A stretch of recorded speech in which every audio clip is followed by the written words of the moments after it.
ರಾಜಕೀಯದ ಪ್ರಶ್ನೆಗಳನ್ನು ಈ ದೇವಸ್ಥಾನದಲ್ಲಿ ನಿಂತುಕೊಂಡು ನಾನು ಉತ್ತರಿಸೋದು ಸಮಂಜಸ ಅಲ್ಲ. ಆದರೂ ಕೂಡ ತಾವು ಕೇಳಿದ ಪ್ರಶ್ನೆ ಇಡೀ ಸದನವನ್ನು ನಡೆಸ್ತಕ್ಕಂಥವ್ರು, ಅಧಿವೇಶನವನ್ನು ನಡೆಸ್ತಕ್ಕಂಥವ್ರು, ಆ ಅಧಿವೇಶನ ಸದನದ ಕಸ್ಟೋಡಿಯನ್ನು ಸಭಾಧ್ಯಕ್ಷರಾಗ್ತಾರೆ. ಅವರಿಗೆ ಗೊತ್ತಿದೆ ಯಾವುದು ಸರಿ ಯಾವುದು ಸರಿ ಇಲ್ಲ ಅಂತೇಳಿ.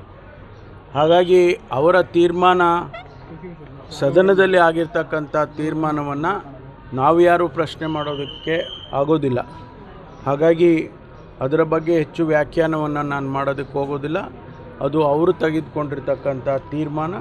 ಆ ತೀರ್ಮಾನವನ್ನು ನಾವೆಲ್ಲರೂ ಕೂಡ ಗೌರವಿಸಿದ್ದೇವೆ. ನನಗೆ ಮನವಿಯನ್ನು ಕೊಟ್ಟಿದ್ದಾರೆ. ಅದನ್ನು ಕಾನೂನಿನ ಚೌಕಟ್ಟಿನಲ್ಲಿ ಪರಿಶೀಲನೆ ಮಾಡಿ ಮುಂದಿನ ಕ್ರಮವನ್ನು ತಗೊಳ್ತೇವೆ. ಮನವಿ ಅಷ್ಟೇ ಕೊಟ್ಟೆ ಸರ್. ನನಗೆ ದೂರು ಕೊಡೋಕ್ಕೆ ಬರೋದಿಲ್ಲ ಅಲ್ರಿ. I am not A police station. ದೂರು ಕೊಡಬೇಕಂದ್ರೆ ನನಗೆ ಕೊಡೋಕ್ಕೆ ಬರೋದಿಲ್ಲ.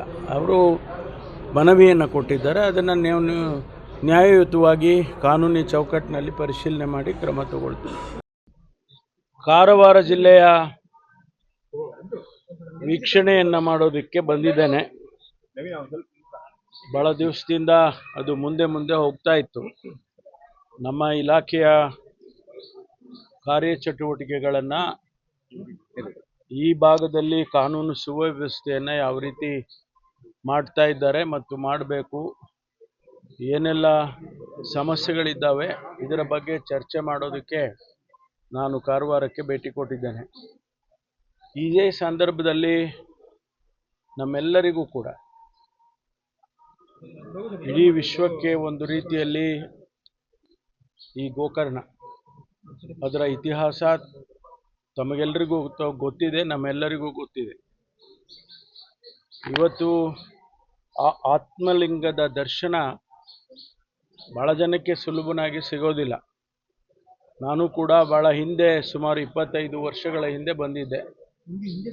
ಅದರ ನಂತರ ಇವತ್ತು ಬಂದಿದ್ದೇನೆ. ಆ ಶಿವನ ಆತ್ಮಲಿಂಗದ ದರ್ಶನವನ್ನು ಮಾಡಿಕೊಂಡು ಸಕಲ ಸದ್ಮಂಗಳ ಎಲ್ಲರಿಗೂ ಆಗಲಿ, ಇಡೀ ಮನುಕುಲಕ್ಕೆ ಆಗಲಿ ಅಂತೇಳಿ ಪ್ರಾರ್ಥನೆಯನ್ನು ಮಾಡಿದ್ದೇನೆ. ಹಾಗಾಗಿ ಆ ದರ್ಶನ ಮಾಡಿಕೊಂಡು ನಾನು ಮಧ್ಯಾಹ್ನ ನಮ್ಮ ಇಲಾಖೆಯ ರಿವ್ಯೂ ಇಟ್ಕೊಂಡಿದ್ದೇನೆ. ಅದನ್ನು ರಿವ್ಯೂ ಮಾಡಿಕೊಂಡು ನಾನು ವಾಪಸ್ ಹೋಗ್ತೇನೆ. ಈಗ 18 ಜನ ಶಾಸಕರುಗಳನ್ನು ಕನ್ನಡಿಗರ ಮೆಚ್ಚಿನ ನಿಮ್ಮ ನ್ಯೂಸ್ 18 ಕನ್ನಡ ಈಗ ವಾಟ್ಸ್ಆಪ್ನಲ್ಲಿಯೂ ಲಭ್ಯ. ಕರ್ನಾಟಕ ಮತ್ತು ದೇಶ ವಿದೇಶದ 360 ಡಿಗ್ರಿ ಸುದ್ದಿ ವಿವರವನ್ನ ನೀವು ನಿಮ್ಮ ಕೈ ಬೆರಳುಗಳಲ್ಲಿಯೇ ಪಡೆಯೋದಿಕ್ಕೆ ಈ QR ಕೋಡ್ ಅನ್ನು ಸ್ಕ್ಯಾನ್ ಮಾಡಿ. ನಮ್ಮ ಚಾನೆಲ್ ಅನ್ನು ಫಾಲೋ ಮಾಡಿ, ನೋಟಿಫಿಕೇಶನ್ ಆನ್ ಮಾಡಿ.